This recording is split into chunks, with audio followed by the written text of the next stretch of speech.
Hey everyone, Noble Comics here, and we have a lot to cover today. So let's get into it. We're talking the death of the comic book industry right now. Like the real death, not all the hype, saying it's gonna die. This is the actual dying. And you might be wondering why that is. So we're gonna go over a few things. Now, obviously, the biggest factor that has sped all this up is the virus. The virus is not the reason, you know the virus I'm talking about. That's not the reason the industry died, but it definitely expedited everything. And we're seeing that so much recently. This was the latest thing I've seen is Diamond Comics shuts down and stops shipment of new comics. So this is Diamond Comics, the monopoly on distributing comics to every store in the country. And they're no longer distributing comics. That means no more comics. Like, no comics are going to any stores in the country. Because if Diamond's not distributing them, nobody is. So Diamond shutting down, huge blow. So that's just no new comics coming into stores. You got stores shutting down. You got Valiant Comics shutting down. IDW struggling to stay afloat. We saw DC's printer shut down. Like, everything comic related is grinding to a halt. And comic stores can't have that. They don't have the margins to operate like that. Going weeks without any revenue or new comics, I don't know how many of them are going to be still around after this whole virus thing is over. But you might be wondering, well, why do they have such tight margins, and why can't they stay afloat in the first place? Why are they having so much trouble? Well, like I said, virus expedited the problem. You know, it put everything into perspective, I think, for the comic industry. But Marvel is the one who killed it. Not just Marvel, I know. Mostly Marvel. Now, I'm sure everybody and their mom has seen the new Warriors reveal right here, and you look at that, and it's like, that's pretty cool. And you go down to the bottom, and you see the new Warriors, and breaks them all down. Now, this caused so much drama, and I understand why. Yes, screen time, the internet gas, stupid stuff like that. Snowflake and Safe Space, the first non-binary character. They all look gay. B negative, just some emo fan fiction character. Trailblazer. I mean, literally just look at the screen. What else do I gotta say? Dora the Explorer. Magic Backpack. I don't know. It's the stupidest idea.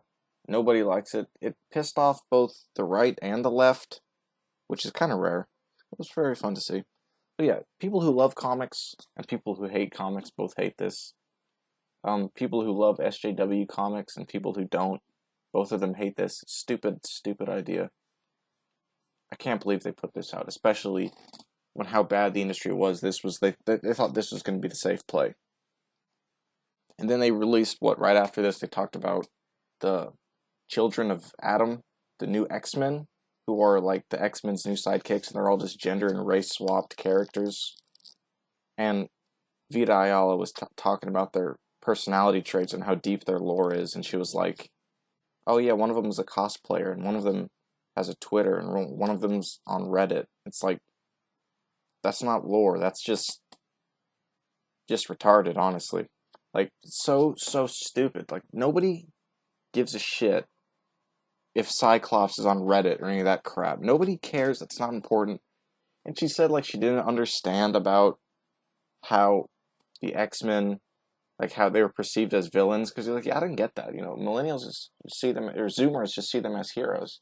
Like, well, you missed the entire point of the X-Men, then congratulations. You literally missed the point of the characters. So putting stupid people in charge of stupid projects that are going to tank, just losing people money, not losing Marvel money. They don't care. They got Disney. It's losing money for the stores who have to buy this crap and not sell it. That's who you're hurting when you do crap like this.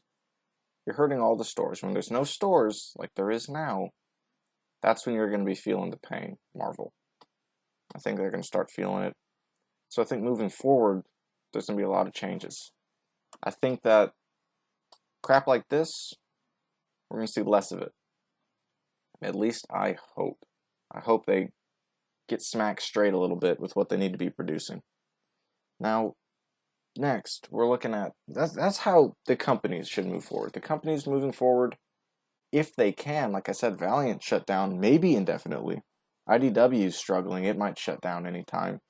Marvel and DC, we're waiting for the bottom to drop out of them. DC, something's going on with 5G, maybe or maybe not. Nobody really seems to know at the moment. Marvel's putting out crap like this. It's not going to sell. But now that the printers are closing, Diamond's closing, the stores are closing, moving forward, I think they're going to be a lot smarter, a lot more conservative, fiscally speaking, about how they handle their comics. Next, we're looking at the creators. I don't know if anybody's seen this. Donny Cates, who regularly gets into Twitter spats with customers, insults them, calls them homophobic, just because they don't like all the forced diversity.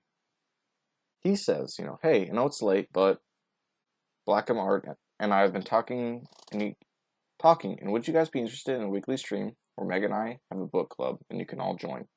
I'd read an indie book and she'd read a mainstream book, and we can just all get together and chat. Thoughts? So he's, moving to YouTube? He's going to join Gail Simone on YouTube? Like, Comicsgate has been doing for years, and they all called Comicsgate Nazis and losers and, basement dwellers for going to YouTube. But now, that shit's hit the fan, they're all going to jump over. Yeah, okay. That sounds about right. Because it seems like everything Comicsgate's been doing for the past 3 years, that all these guys have made fun of, they're starting to take a second look. They're starting to realize maybe it's not that bad of an idea. Because we got going to YouTube, we got crowdfunding, not relying on the direct market, which, like I said, the direct market is gone. We got actually treating customers with respect, because now they don't have that kind of money where they can just flip off the customers. Now they got to actually be nice. Things are changing. Everybody's trying to, and like I said, Gail Simone already jumped to YouTube. She's doing that weird, what's it like she's some celebrity. We were all wondering, what's it like to be Gail Simone? I don't want to know what it's like. I'm sure it's awful. But that's what we got so far. Now, who is thriving right now? Who out here is actually doing well during this time? Because it's not the mainstream comics. It's not anybody in stores. Nobody is in stores right now. That's what I was saying. The stores are closed down. So who's doing well? Well, there's Jack Irons, Steel Cowboy, and Indiegogo. Here's Brand, Way of the Gun. Here's Blade Devil, Six Gun Gorilla, Golma, Flying Fortress, College of the Dead, Cyberfrog. These are the people who are doing well. The people who made the switch years ago to crowdfunding, to, avoid the issues of overshipping and non-returnability, and avoid the issues of the brick and mortar stores, just in case something like this ever happened. It's very personal with the customers, YouTube, interacting with the customers and interacting through Twitter, and streams, and all those things. All these decisions that they made years ago are all paying off right now. These are the only comic stores open. Is the crowdfunding stores. Technically, I think there's still comics in Walmart. Some Walmarts carry comics. But as far as a real store for comics, it's all online. Now, a lot of creators are probably going to try and jump to digital. They're going to say digital is going to save comics. Even though not been shown at all that digital will ever save comics. And all these guys a few months ago were all up in arms about how digital is evil because of how easy it is to pirate comics. They're getting mad at me. Donny Cates was getting mad at me for talking about, digital and pirating comics and things like that. And now they're saying digital's the saving grace. Digital's awesome now. Forget about all the stuff we were mad about back then. But no, that's not the case. It's this. It's crowdfunding. And these guys already got a head start, but now they're going to try and make the switch. Scott Snyder, who I like quite a bit. He's a good writer. Comics will make it through this. Things might change, but our collective passion for this art form, the industry, this community, will carry us through to the other side together. Comics forever, to better times. I said I agree. Comics will never die, but there will definitely be changes. Comicsgate crowdfunding business model looks better every day. And that's true. All this going on. Everybody's starting to look at Comicsgate, or at least crowdfunding. They're saying, you know what? Maybe that's not such a bad idea. You know, because look, right now, the direct market, the way it has been, is gone. Cannot work. And I understand crowdfunding can be streamlined. Definitely. The turnaround rate needs to be much, much quicker. So there's definitely room for improvement. But right now, it's the best hope. And this person says, only Jawbreakers and Cyberfrog have been successful. You know, you can't have those two as a saving grace for the whole medium. So he obviously knows nothing about crowdfunding at all if he thinks that only 2 comics have been successful. And I said, you know, the total for CG last year, is actually over the last 2 years. Yeah, 2018 and 2019. $5 million. It's tons and tons and tons of successful crowdfunded books. This guy, I don't know where his other comment is, but I know he said he backed like 112 different crowdfunded books, and he's gotten like 75% of them so far. Yeah, and then there's like Icarus and the Sun, or Earthworm Jim, other non-Comicsgate crowdfunded books have done well. But Comicsgate model, the Comicsgate books do incredibly well. This guy has no idea what he's talking about. Like, their comics will make it through this. You're right, Scott. They absolutely will. But the way that they are now, it's not going to be the way that they are when all this is over. The industry is going to change. Whether they'll make a change to be less reliant on stores, whether they'll make a change to be nicer to customers, maybe, Donny Cates, or they'll put less agenda and politics into their comics, Marvel, I don't know. But the way things are working now are not working. So I'm curious to see where things go, because they're going to have to go somewhere. Let me know what you guys think down in the comments.